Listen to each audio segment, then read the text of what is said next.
Soyez bénis de l'Éternel. Shalom, shalom. Veuillez commenter et aimer ce direct. Avec vous, le pasteur Patrick Anani. Nous avons une vidéo importante sur la COVID et la marque de la bête. Que le Seigneur vous bénisse. Et le produit de cette vidéo vient de 3 livres. Ranko Stefanovic, Revelation of Jesus Christ. Vous avez l'Apocalypse décrypté de mon livre. Et vous avez également le crédiciel de Jacques Doucan. Alors, nous traitons dans cette vidéo de la COVID et de la marque de la bête en 2 étapes. Nous allons traiter dans cette vidéo de la pandémie et de la marque de la bête, l'Apocalypse et la marque de la bête. Et la deuxième vidéo, ce sera la bête à 10 cornes de l'Apocalypse et le thème acheter ni vendre sans avoir la marque et les 7 fléaux. Alors, comment les chrétiens doivent-ils réagir face aux pandémies? De quelle façon devrions-nous nous comporter devant les événements? Par exemple, la COVID-19 nous montre que plusieurs d'entre nous ne connaissons ni les événements de la fin, ni vraiment comment nous comporter, comment réagir face aux pandémies qui sont le lot de la fin des temps. Le chef de l'État français, par exemple, a annoncé le mercredi 14 juillet dernier dans son discours à la nation l'obligation vaccinale pour les personnes de santé et l'extension d'un pass sanitaire à de nouvelles activités. Ça a fait une panique, un tollé général. L'offensive vaccinale d'Emmanuel Macron face à la menace épidémique a créé d'énormes remous. Il dit: si nous n'agissons pas dès aujourd'hui, le nombre de cas va continuer de monter fortement, a prévenu Emmanuel Macron, et pourrait s'élever, selon lui, à plus de 20 000 au début août, selon les statistiques du ministère de la Santé et du ministre Olivier Véran. Sauf qu'à la différence des précédentes vagues, la France est plus disposée, puisqu'elle a un atout maître, le vaccin qui évite à 95% les formes graves, comme lui-même le soulignait le président Macron. Après avoir passé des mois à convaincre de la nécessité de se faire vacciner, le temps de la contrainte est venu, a-t-il estimé. En dégainant 2 armes principales pour ne plus vraiment laisser le choix aux récalcitrants, ni acheter ni vendre. Alors, beaucoup d'entre nous ont pensé que nous sommes dans l'ère apocalyptique. Toutefois, lorsque nous voyons le président Macron, il est allé contre les dernières résolutions de l'Assemblée parlementaire européenne de 2021 sur le vaccin contre la COVID-19. Parce que l'une de ces résolutions, 7 à l'alinéa 3.1 de ce conseil, dit: pour ce qui est de garantir un niveau élevé d'acceptation des vaccins, il faut s'assurer que les citoyens et citoyennes sont informés que la vaccination n'est pas obligatoire et que personne ne subit de pression politique, sociale ou autre pour se faire vacciner. S'il ou elle ne souhaite pas le faire personnellement. Voilà ce que les parlementaires européens ont adopté.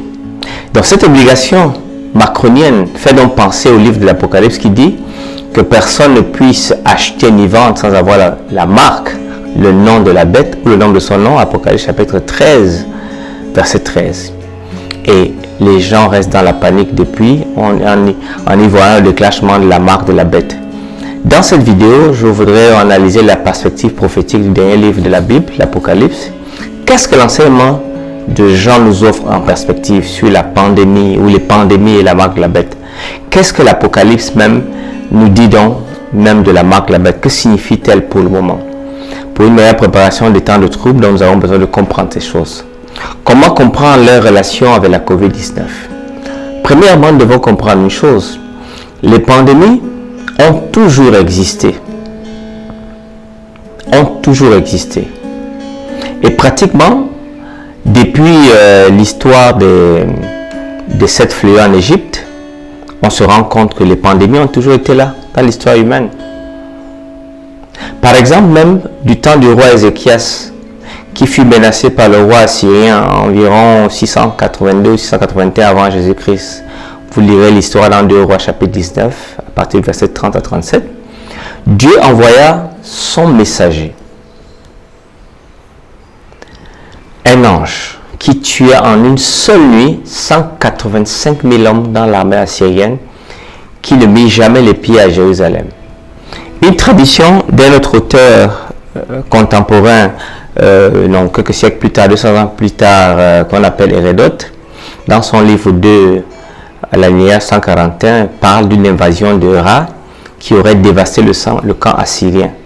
Vous pouvez également lire une histoire similaire dans 1 Samuel chapitre 6, versets 3 à 5. Certains commentateurs en ont conclu que le fléau évoqué était une épidémie de peste bubonique. Les anciens, par contre, attribuaient généralement la maladie à la main de Dieu. On a pensé qu'il s'agissait d'une dysenterie bacilliaire qui avait une période d'incubation de 3 jours. Le livre de Samuel, par contre, implique que les dirigeants ont également été affectés. Ceux qui nient le phénomène du miracle se disent que non, les chiffres sont exagérés, mais le texte de la Bible est clair. 185 000 personnes sont mortes en un vol d'un ange. Dieu livre même la vie de ses propres fidèles à la mortalité, dit le psaume 78, verset 50.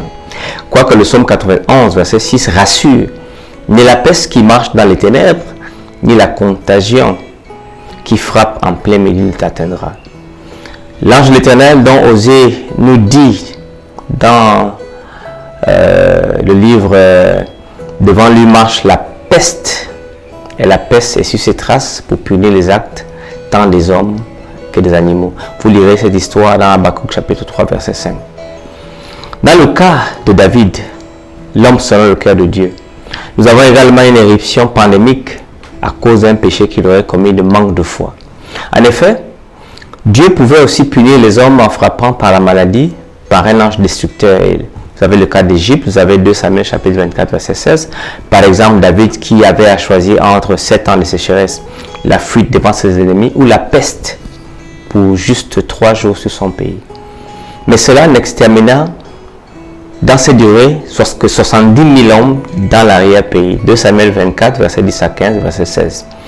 Mais Jérusalem en fut épargnée par une intervention directe de Dieu. Il donna l'ordre à l'ange destructeur de se retirer.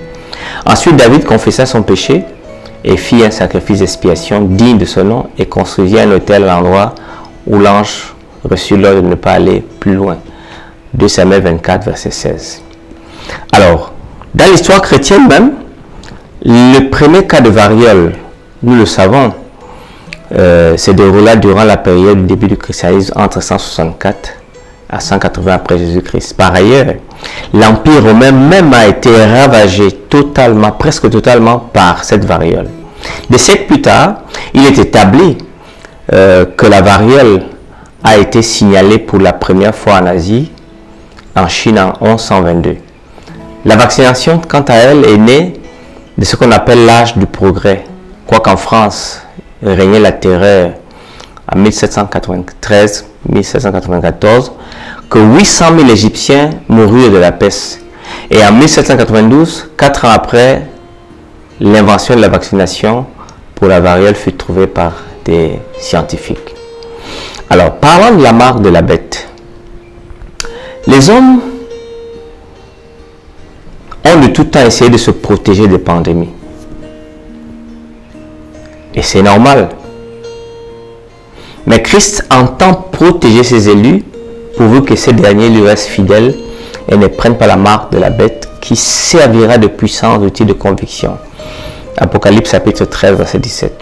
Mais avec cette marque vient également le danger de perdre le salut.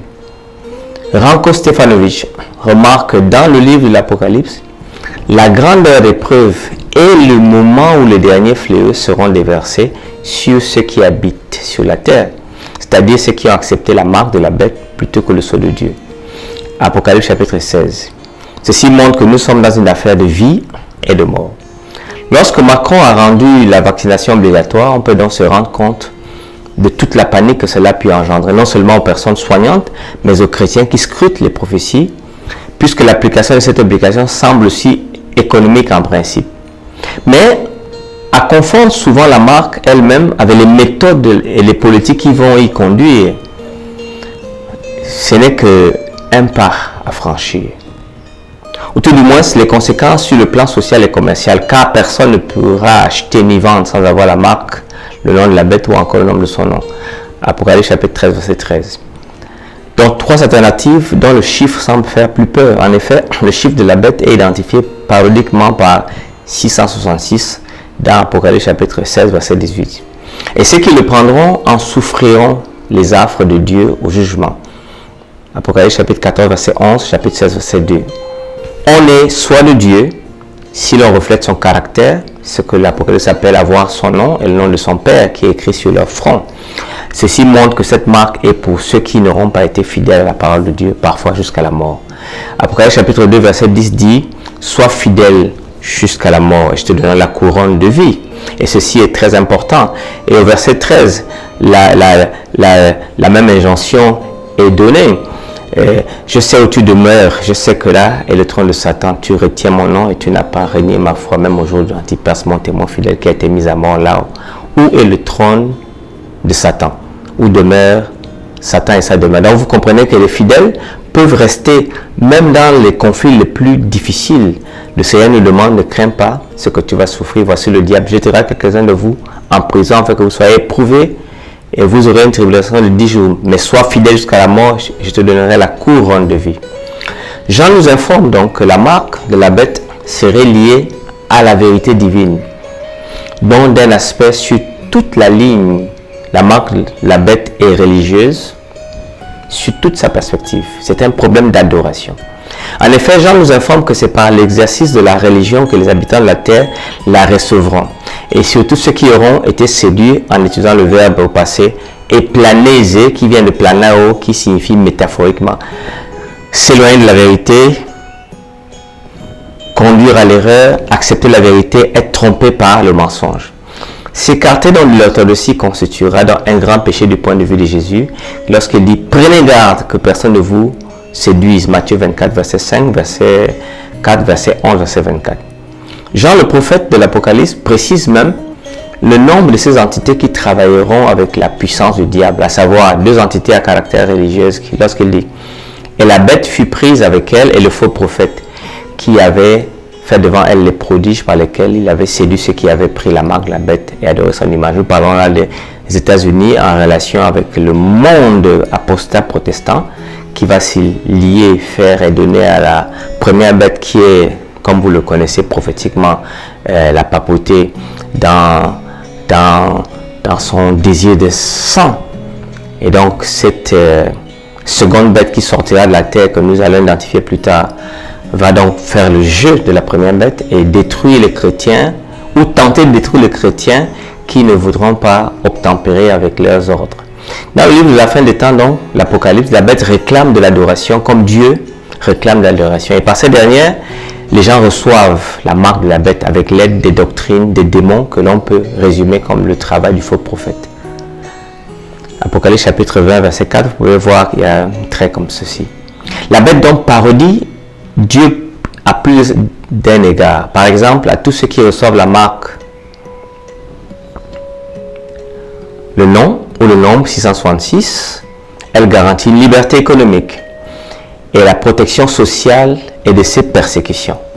Mais ceci ne les protégera pas de la colère divine que Dieu va déverser sur l'humanité. Apocalypse chapitre 14, verset 9 à 11. Tandis que le sceau de Dieu consiste à avoir le nom de Dieu sur le front, la marque de la bête consiste à avoir le nom de la bête sur le front, sur la main. Apocalypse chapitre 13, verset 17. Pour Ranko Stefanovic, la réception de la marque de la bête et du sceau de Dieu, constituée des noms de la bête et de Dieu, dénote la conformité au caractère de Satan ou de Dieu. Dans le conflit final, tout le monde portera l'image du démoniaque ou du divin. La marque de la bête donc concerne, à la fin de l'histoire de l'humanité, une autre chose, mais qui est toujours liée au Saint-Esprit.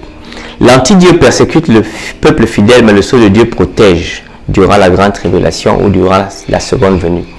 Dans le même ordre d'idées, Hans Larondel, un théologien adventiste, explique: les serviteurs de Dieu de tous bords sont déjà en possession du sceau spirituel du Saint-Esprit, reçu dans leur baptême en Christ.